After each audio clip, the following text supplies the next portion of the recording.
At 26, sterile and rejected, she met a lone mountain man who made her feel human again. I was 26 years old when they cast me out, not banished by elders or judges, but by the man who had vowed before God to cherish me until death. Hello, my dear friend. This is Jasper Ashwood, your narrator of Mountain Tales. Before we start, make sure you subscribe and drop a comment below telling me where you're tuning in from. A big hug to you all, and I hope you enjoy the story. 7 years of marriage, and I had given him everything except the one thing that mattered, an heir, a child, to carry his name. In the eyes of Coldwater Ridge, my barren womb was not a sorrow, but a curse made flesh. And I was the bearer of that unforgivable failure. The judgment was delivered not in a courtroom, but in our own parlor before the very people who had watched us wed. Their faces were a collection of stone masks carved with righteous sympathy and cold, satisfied morality. My husband stood at the mantel, his jaw set like granite, his silence the heaviest blow of all. He was a landowner, a pillar of the community, and my existence had become a crack in his legacy. He did not defend me. He did not plead for understanding. He simply nodded to his mother, sealing my fate with a dip of his weathered head. They gave me a small carpet bag with a shawl, a loaf of bread, and the clothes on my back. It was a gesture not of charity, but of finality, a washing of their hands of me and the shame I carried. The last words my husband spoke to me were not of love or regret, but of bitter condemnation, words that would echo through my steps into the wilderness. "You have a hollow place where life should grow," he said, his voice low so only I could hear, "a barrenness of the soul. Now go, and may the Lord have mercy on your cursed body, for this family will not." I didn't grasp the full weight of his words then, the finality they carried. I only understood the venom, the complete rejection in his eyes. He turned his back, and the great wooden door of the house I had called home groaned shut behind me, the sound a final, definitive period on the brief sentence of my womanhood. The Colorado winter was a relentless anvil, hammering down on the harsh, unforgiving land that was now my prison. Every bare tree, every frozen creek seemed to mock my despair. Solitude was a physical presence, a crushing weight that stole my breath with each step I took away from Coldwater Ridge. The whispers of my past grew louder. The faces of my accusers burned into my memory. I was no longer Rose Wynn, beloved daughter, dutiful wife. I was an outcast, a ghost in waiting, a warning tale whispered to young brides. Days melted into one another, a haze of biting cold and aching hunger.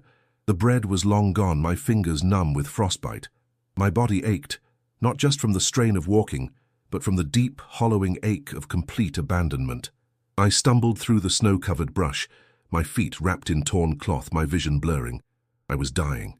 I collapsed under the skeletal branches of a frozen pine, the fight finally draining from me. This was it. This was the end my husband, my town, had chosen for me. As darkness began to creep at the edges of my sight, I saw not the angels I had been taught about, but the stark, brutal beauty of the land that was to be my grave.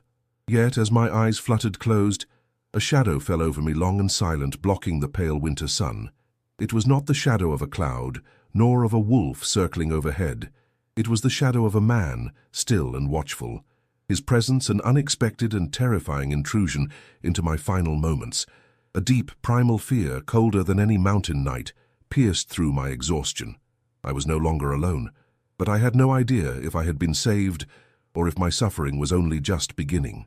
Her journey into the unknown is about to begin. If you need to find out what fate awaits her and believe that hope can be found in the darkest of places, then make sure to join us. Leave a like on this video and subscribe to our channel so you don't miss a single moment of this story. The man's face was a map of the very land that had tried to kill me, carved by wind and snow. His features were weathered, his eyes holding the ancient, patient wisdom of the peaks themselves. He was a mountain man. Everything I had ever been taught about his kind screamed danger, a primal warning that coiled in my gut. He watched me for a long time as I drifted back to consciousness. His expression unreadable, his stillness that of a predator sizing up its prey. I expected a blade at my throat, a swift and brutal end. Instead, he extended a worn leather water skin. It was not an offering of friendship. It was a simple, factual statement. Water. I scrambled for it, my hands trembling, and drank with a desperation that was humiliating. the cool liquid a shocking miracle against my parched throat. For a moment, there was nothing else in the world but the water, the taste of life itself. When it was done, he took the water skin back and without a word turned to walk away. His back was a rigid wall of indifference. He was leaving me. The brief, desperate flare of hope that had ignited within me was extinguished, leaving behind an icy dread. This was it. He had given me a final drink, a last rite before abandoning me to the inevitable. But then, something broke inside of me. It was not the fragile hope, but the heavy cloak of victimhood, a different kind of strength, born of pure, undiluted rage at the injustice of it all, surged through my exhausted limbs. I would not die like this, not as a footnote in someone else's story. I pushed myself up onto my elbows, the effort making my head spin. "Wait!" I called out, my voice a ragged croak. He did not stop. "Wait!" I shouted louder this time, the sound tearing from my throat. He paused, his back still to me, a silent question hanging in the frozen air between us. I had his attention. I had to choose my next words as if my life depended on them, because it did.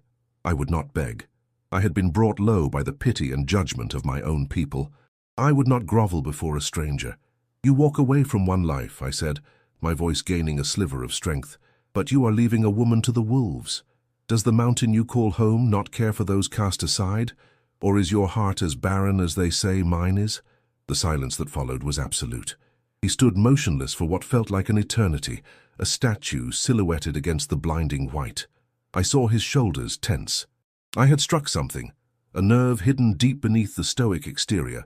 Slowly he turned. His eyes were not angry, but they were not kind either. They were unsettlingly perceptive, as if they could see right through my skin and bone to the shame my husband had branded me with, to the flicker of defiance that now kept me from collapsing. He walked back and stood over me, his shadow once again falling upon me. This time it felt less like a threat and more like a judgment. He studied my face, my frost-bitten hands, and for the first time I saw a flicker of something in his eyes, not pity, but a deep, ancient sorrow, a weariness that seemed to echo my own. He had known loss. This I knew with a certainty that defied logic. He was an outcast, same as me. "The mountains do not care for the weak," he said, his voice low and gravelly, the first words he had spoken. "They claim them. That is their way." "I am not weak," I countered, the words tasting like a prayer and a lie all at once. "I am surviving."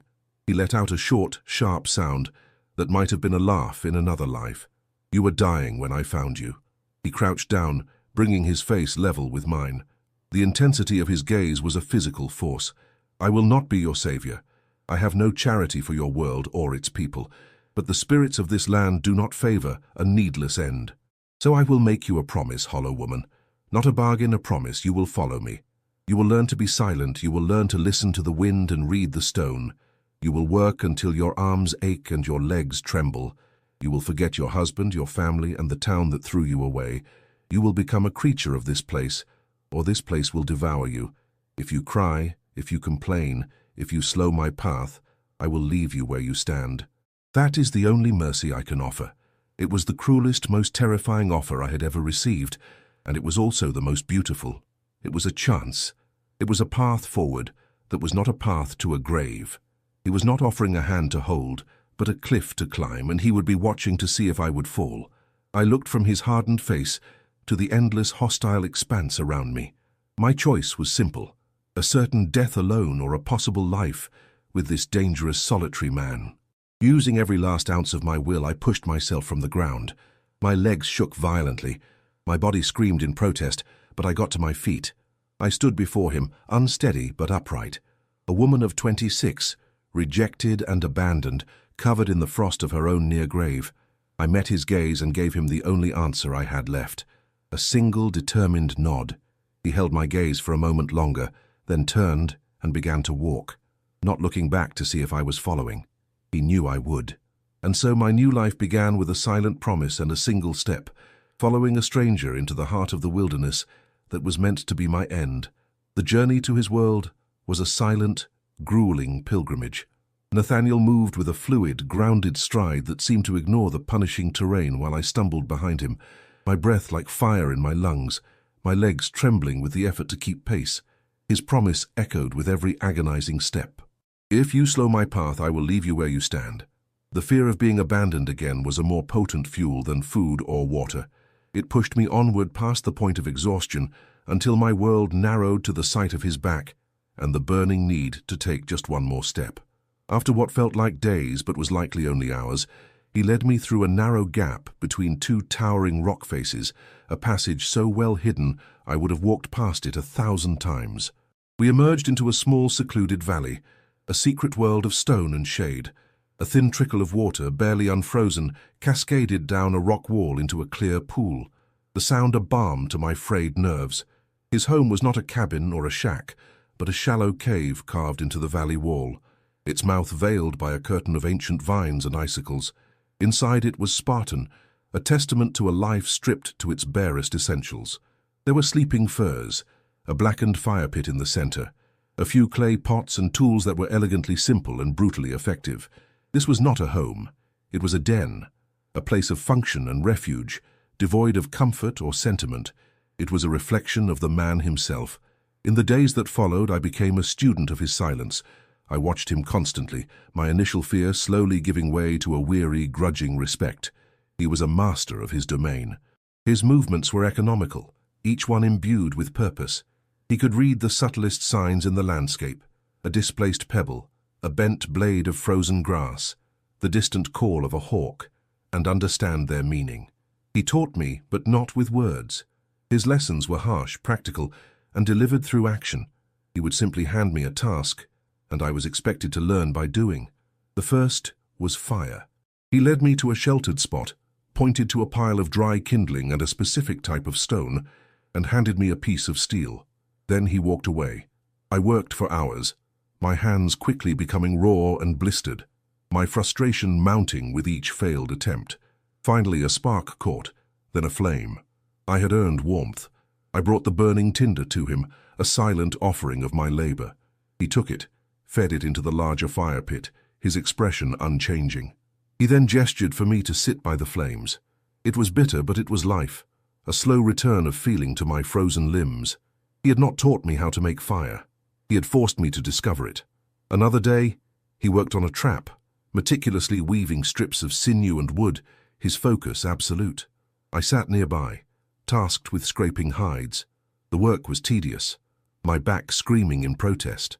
As the sun began to set, casting long shadows across our valley, I watched him from the corner of my eye. He finished his work on the trap and paused, his gaze fixed on the flames of the fire we had built. For a fleeting moment, the hard mask of the warrior slipped. A profound loneliness, a deep and aching grief clouded his features. It was as if he were looking into a past that was far removed from this harsh existence.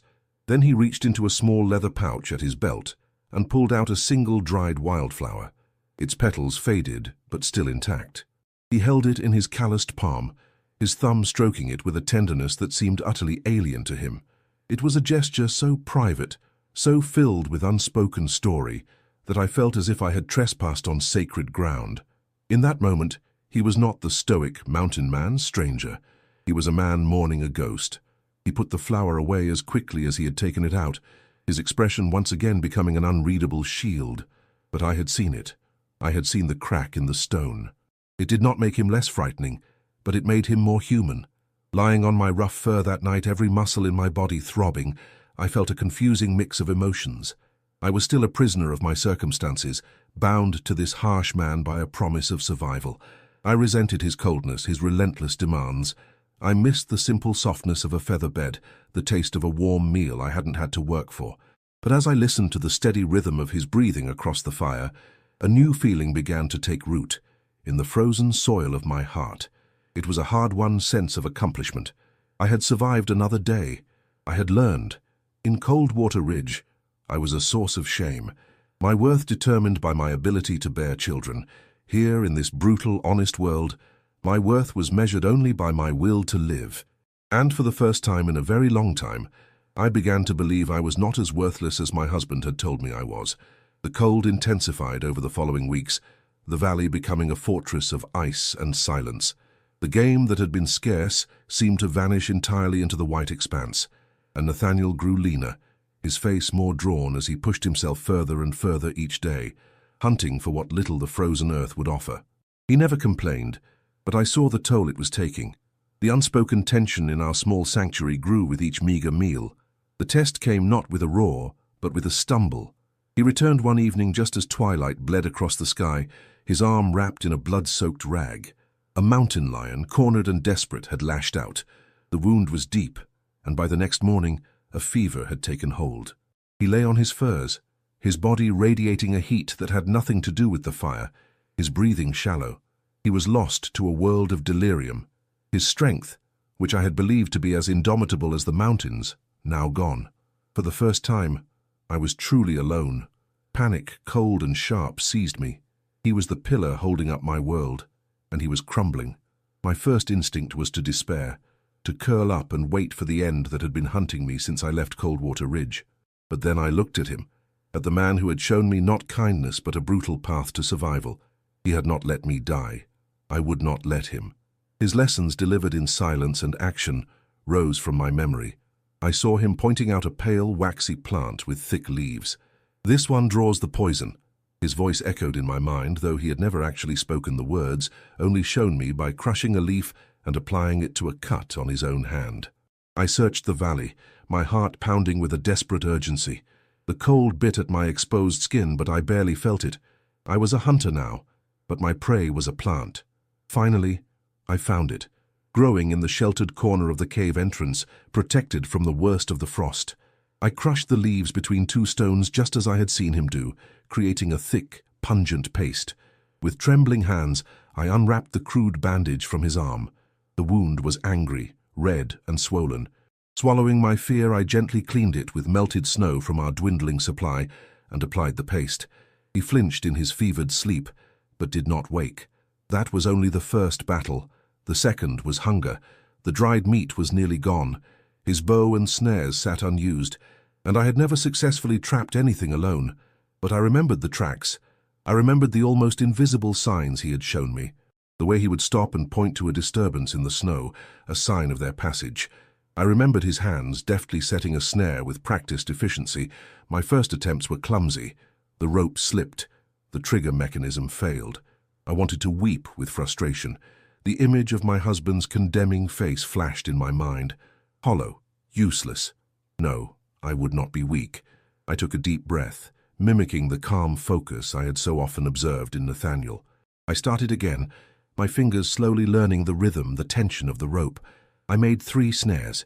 They were not as perfect as his, but they were functional. I took them to the trails he had shown me and set them, my hands moving with a newfound certainty.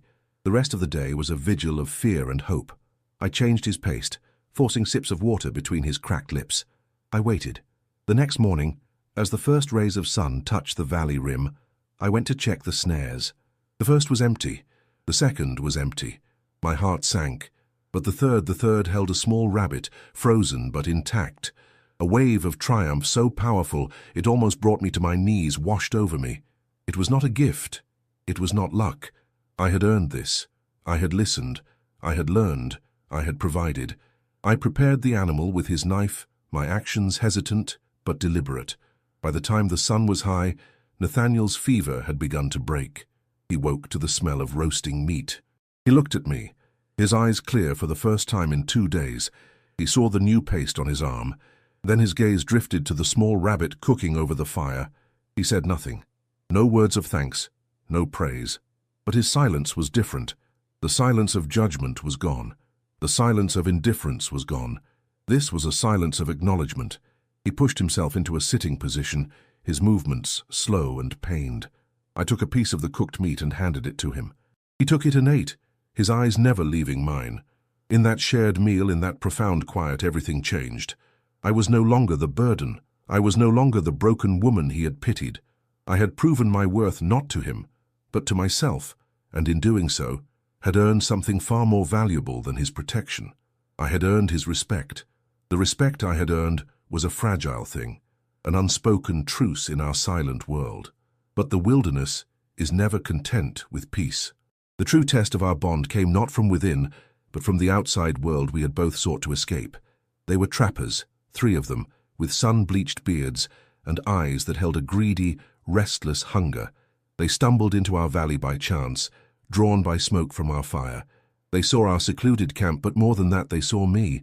They saw a young white woman, and then they looked at Nathaniel, who was still favoring his injured arm, and a vile, knowing smirk spread across their faces. In their eyes, I was a captive, and they were my self-proclaimed rescuers, a role they intended to play for their own cruel amusement.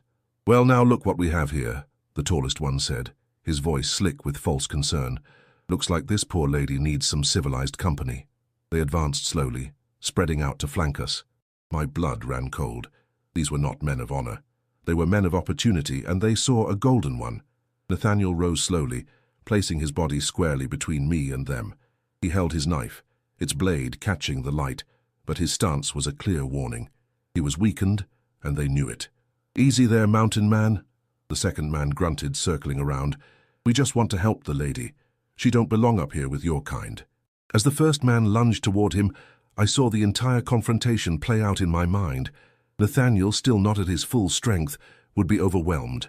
They would take me, and the fate they had planned would be 1,000 times worse than dying alone in the snow. But I was not the same woman who had been cast out of Coldwater Ridge. Fear was still there, a cold knot in my stomach, but it was now woven with strands of something else. The resilience of the wilderness, the focus of a survivor, the fierce determination of someone who had clawed her way back to life. While Nathaniel parried the first man's clumsy attack, the second one closed in on his weakened side. There was no time to think, only to act. I remembered Nathaniel's lesson, the plant with the waxy leaves.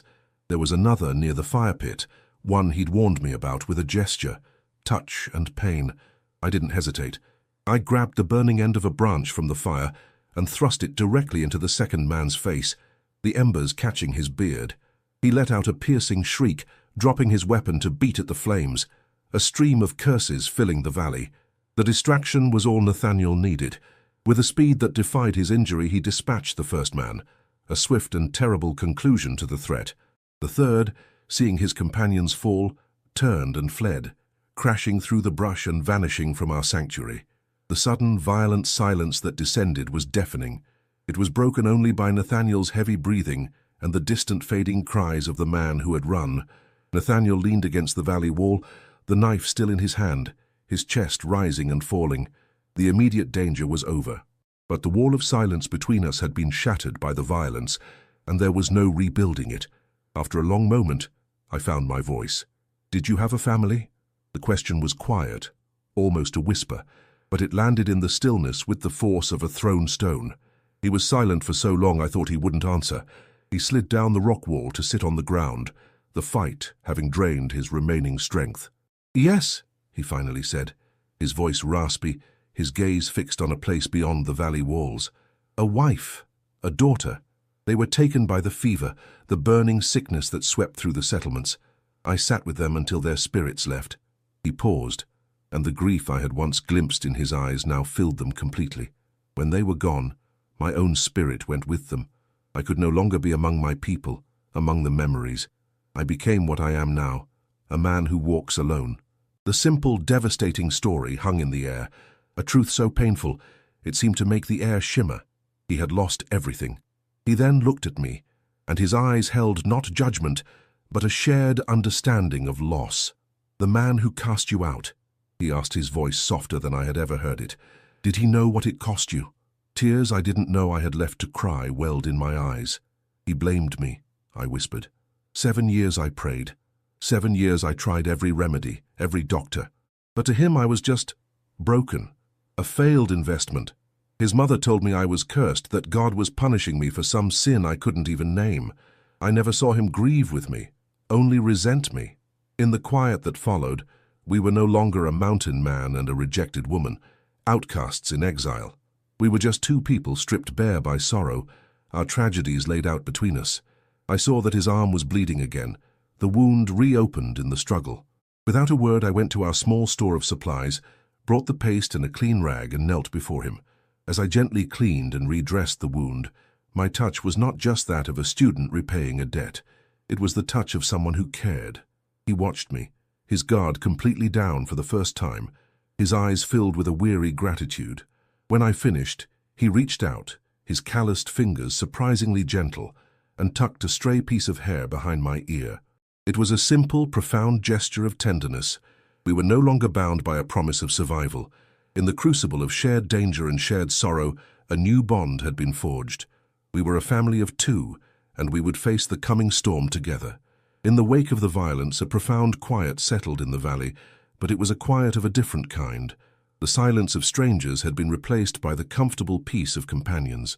The unspoken rules of survival that had governed our existence softened and reshaped themselves into the gentle rhythms of a shared life. A new language grew between us, one spoken in anticipating a need, in a shared glance, in the simple, unspoken understanding of two people who had seen the darkest parts of each other and had not turned away. His instructions were no longer stark commands. He would show me a plant and explain how it stored water beneath the frozen ground. He would point to the sky and speak of the coming thaw, not as a threat, but as a promise. He was still a man of few words, but the words he chose were now offerings, pieces of his knowledge gifted to me, not forced upon me. As winter's grip began to loosen, I watched as he quietly took on the tasks that had once been tests, gathering firewood from further into the forest, melting snow for water without my having to ask. His care was a silent, steady presence, a shield against the harshness of the world. These were the days of small tendernesses. I would find a uniquely colored stone or an eagle feather placed near my sleeping fur, small treasures from his journeys beyond our valley walls. In return, I took to mending his worn clothes, my stitches clumsy at first, but earnest, patching a tear in his coat with a strip of fabric from my old shawl. One evening, as the fire danced between us, he began to carve a piece of soft pine wood. For days he worked on it in the quiet moments, his knife moving with a patient, loving precision. When he was finished, he held it out to me. It was a small, smooth figurine of a fox, its head tilted as if listening to the wind.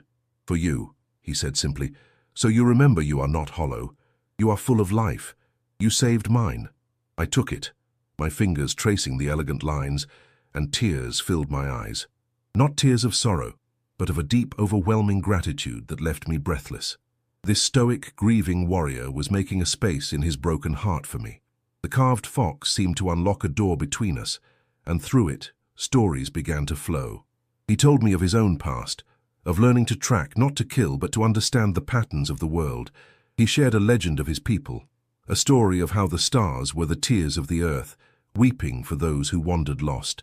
In the safety of his presence, I finally found the courage to speak my own truth. "I always thought there was something wrong with me," I said one night, staring into the flames, "that I was incomplete. But here I've learned to hunt, to heal, to survive. Maybe I was never broken. Maybe the world just didn't know what to do with a woman who didn't fit their mold." He looked at me, and for the first time, I saw a genuine smile touch his lips. It was a fleeting, beautiful thing. "You were never hollow," he said. "The world just couldn't see what you could grow." The love that grew between us was not a sudden fire, but a slow, creeping vine wrapping itself around the broken pillars of our lives and drawing us together. It bloomed one night when a nightmare took me, a shadowy echo of my husband's condemnation and the leering faces of the trappers. I woke with a stifled cry, my heart hammering against my ribs. Instantly he was awake, his silhouette dark against the dying embers of the fire. He did not speak, but his eyes asked the question. I had no words to explain the terror. I only knew that the loneliness was a cold, physical ache, a chasm that threatened to swallow me whole. I shifted, moving closer to the warmth of the fire, and he understood. He reached across the small space between our sleeping furs and gently pulled a heavy bear hide over both of us. His hand rested on my shoulder, a solid, reassuring weight in the darkness. The simple touch was an anchor. It was safety. It was home. I turned to face him, and in the soft red glow of the coals, our eyes met. The years of pain, of exile, of grief, all fell away. There was only this moment, this profound, sacred connection. He leaned in slowly, giving me every chance to turn away. But I did not. I met him halfway. His kiss was not one of passion or of desperate need. It was as gentle as the fall of snow, a soft, reverent touch that spoke of shared sorrows and a future neither of us expected to have. It was a promise of protection, a vow of tenderness, an acceptance of this strange, beautiful thing we had built together in the heart of the wilderness. In that moment, we were no longer two separate, broken souls. We were one. We had built a fragile shelter of hope. And for the first time, the future felt not like a threat, but like a sunrise we would get to see together. Our small paradise was a bubble of tranquility, a world spun from mutual trust in the quiet blossoming of love. We measured time by the lengthening days and the slow retreat of winter's hold. But the past is a patient hunter, and it had not forgotten us. The first sign of its approach was a subtle shift in Nathaniel. He grew still, his head cocked, listening to something I could not hear. The comfortable peace in his eyes was replaced by the sharp, cold alertness of a warrior. He had been a man at peace. Now he was a sentinel on a wall I couldn't see.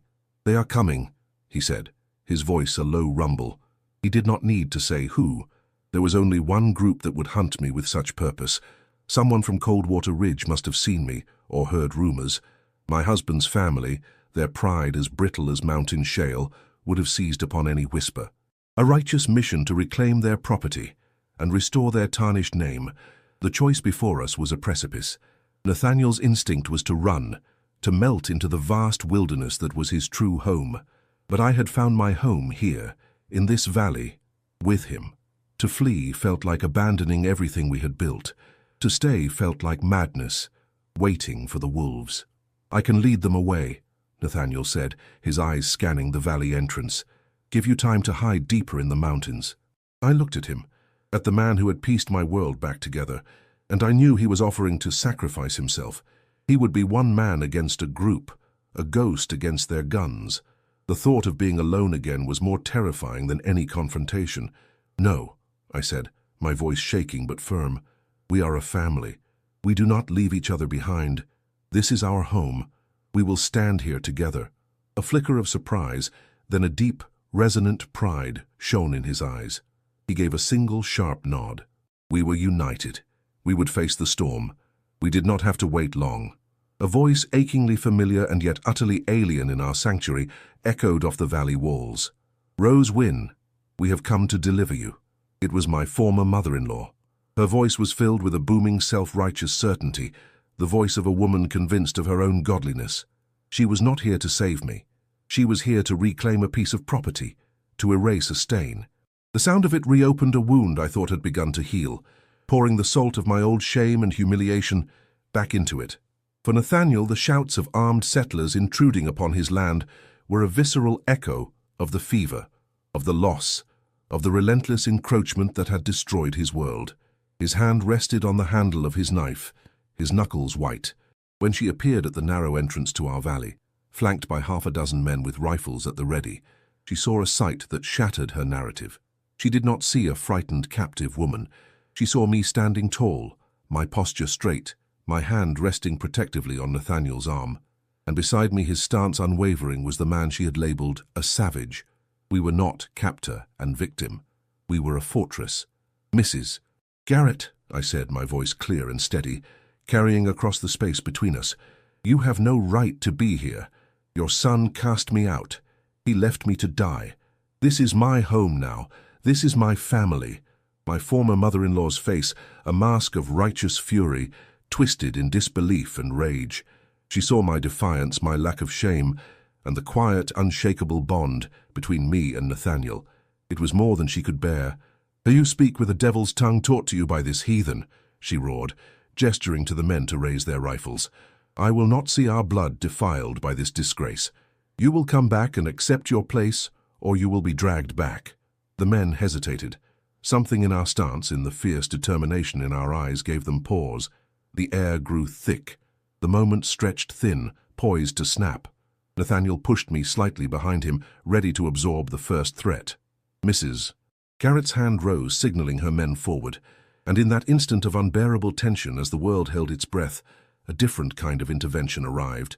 A small, wounded fox kit stumbled from behind the cave entrance, mewling pitifully. It was the one I had found days earlier, nursed back to health, fed by hand. The tiny creature, oblivious to the human drama unfolding, limped directly toward me, seeking the safety and warmth it had come to know. Without thinking, I stepped forward and scooped the trembling animal into my arms, cradling it against my chest. The gesture was so instinctive, so naturally protective, that it transformed the entire tableau. The men in Mrs. Garrett's group lowered their rifles slightly, their faces registering confusion. They had expected to find a captive, a victim. Instead, they saw a woman nurturing life, gentle and fierce in equal measure. One of them, a weather-beaten man with tired eyes, spoke up.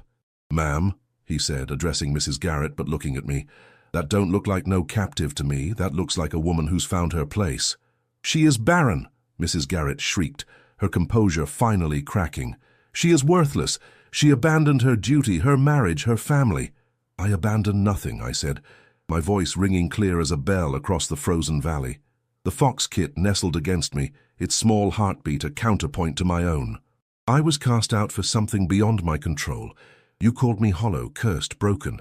But I have learned something in this wilderness that you will never understand." I stepped forward, Nathaniel a solid presence at my side. "I have learned that my worth is not measured by what I can produce for others. I have learned to heal, to hunt, to survive. I have learned that love is not a transaction, and family is not defined by blood alone.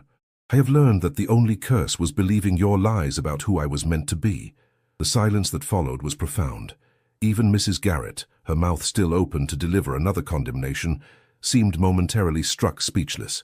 "You would choose this," she finally managed, her voice breaking with genuine incomprehension. "This savage existence? You would throw away civilization, salvation, respectability for this?" I looked at Nathaniel, at his weathered face and ancient eyes, at the hands that had carved beauty for me, at the heart that had made room for my broken pieces. Then I looked back at the woman who had helped destroy me. "I would choose life," I said simply, "real life, not the death you dressed up as duty." Mrs. Garrett's face contorted with rage and something else, fear. Fear that her worldview, her carefully constructed hierarchy of worth and value, was crumbling before her eyes. "If you do not return," she said, her voice venomous, "you are dead to us, to everyone. You will be nothing. No one will speak your name. No one will mourn you." The threat that once would have destroyed me now felt like a gift. "Good," I said, and I meant it with every fiber of my being. "Let me be dead to your world. I am alive in mine." The weathered man who had spoken earlier cleared his throat. "Mrs. Garrett," he said quietly, "I think we should go. This ain't our business anymore." She whirled on him, but the fight was already draining from her. She could see it in the faces of her men. They would not drag me back. They would not fire upon us. Whatever authority she had held over them had evaporated in the face of something they recognized as genuine. With a final look of pure hatred, she spat on the ground. "You are damned, Rosewyn. Damned for eternity." "Perhaps," I said softly, stroking the fox kit's fur. "But I am also free." They left, their footsteps crunching through the snow, their voices fading until there was nothing but the whisper of wind through the pines. When the last echo had died away, I felt Nathaniel's arms wrap around me from behind, carefully avoiding the small creature I still held. "You are the bravest person I have ever known," he murmured against my hair. "No," I said, turning in his embrace, the fox kit nestled between us. "I just finally learned the difference between existing and living. You taught me that." He smiled, that rare, beautiful expression I had come to treasure. Then we taught each other. The weeks that followed were a time of quiet healing. The violent echoes of my past faded, replaced by the gentle, purposeful rhythms of our life together. The valley, once a place of survival and refuge, transformed fully into a home. Its stone walls holding not just our bodies, but the warmth of our small, complete family. Spring arrived tentatively, then with increasing confidence. The ice melted, revealing the vibrant life beneath. Wildflowers pushed through the thawing earth. Birds returned, filling the air with song. And I, who had been told I could create nothing, found myself creating everything that mattered.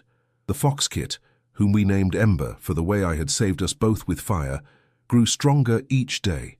Watching her play in the meadow grasses, chasing butterflies and pouncing on shadows, filled me with a profound joy I had never imagined possible. One evening, as we sat by the fire, Ember curled at our feet. I rested my head on Nathaniel's shoulder. "Do you ever regret it?" I asked quietly. "Taking in a dying woman in the snow? Binding yourself to someone the world called worthless?" He was quiet for a long moment, his fingers absently stroking my hair. Then he spoke, his voice carrying the weight of absolute truth. "I was the one who was dying," he said. "My body lived, but my spirit had gone to the grave with my family.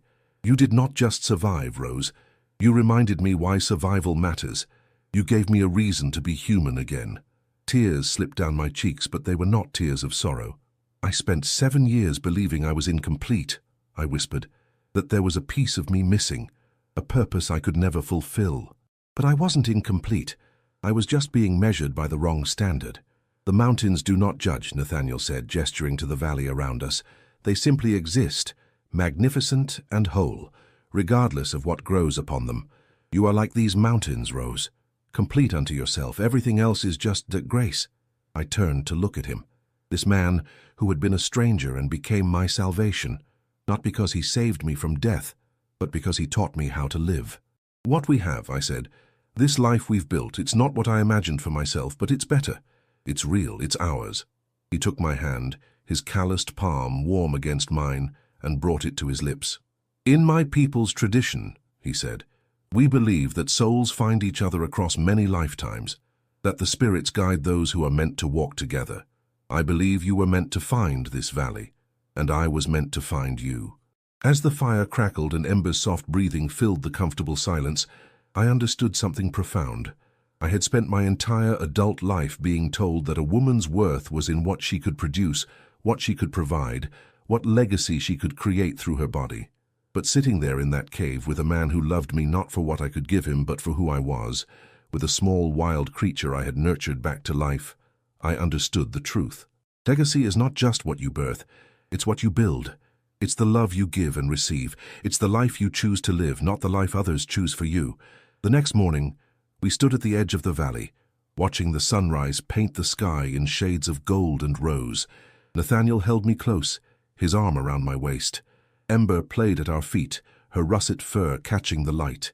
"Do you think they'll come back?" I asked, though I already knew the answer didn't matter. We would face whatever came together. "No," he said with certainty. "They saw something that frightened them more than any weapon. They saw a woman who had found her power. Nothing terrifies the old world more than someone who refuses to live by its rules." I smiled, leaning into his warmth. "Then let them be frightened. Let them tell stories about the barren woman who chose the wilderness. Let them whisper that I was lost, or cursed, or damned." I turned to face him, my hand on his chest, feeling the steady beat of his heart. "Because I know the truth. I was never lost. I was found." He cupped my face in his hands, his thumbs brushing away the single tear that escaped. "You were not the only one," he said softly. "We found each other, Rose, two broken souls, made whole. Our kiss was tender, unhurried, a promise and a benediction. When we pulled apart, the sun had fully risen, bathing the valley in golden light. A new day, a new life. Not the life I had planned, but the life I had earned." That evening, as I prepared our meal and Nathaniel worked on repairing a trap, he paused and looked at me with unusual solemnity. "There is something I want you to have," he said. He reached into his pouch and pulled out the dried wildflower I had seen him cherish in those early days, the ghost of his past love. My breath caught. "Nathaniel, I can't. That's yours. That's sacred." "It was," he said gently, pressing it into my palm. "It was my anchor to the past, to grief, to a life that ended. But you have given me something more precious, a future, hope, a reason to make new memories rather than clinging to old ones." He closed my fingers around the fragile flower. "Let this be a symbol, not of what was lost, but of what can bloom even after the harshest winter. Keep it, and remember that from the deepest grief can come the most beautiful new beginning." I carefully placed the flower in my own pouch, next to the carved fox he had made me. Two totems of transformation, two symbols of a love that had grown from the ashes of loss. As the stars emerged overhead, countless and brilliant, I thought of the girl I had been. Rose Wynn, the barren wife, the worthless woman, the failure. She had died in the snow outside Coldwater Ridge, and from her frozen grave someone new had emerged, someone stronger, someone whole, someone who understood that the greatest gift is not what you can create for others, but what you can become for yourself.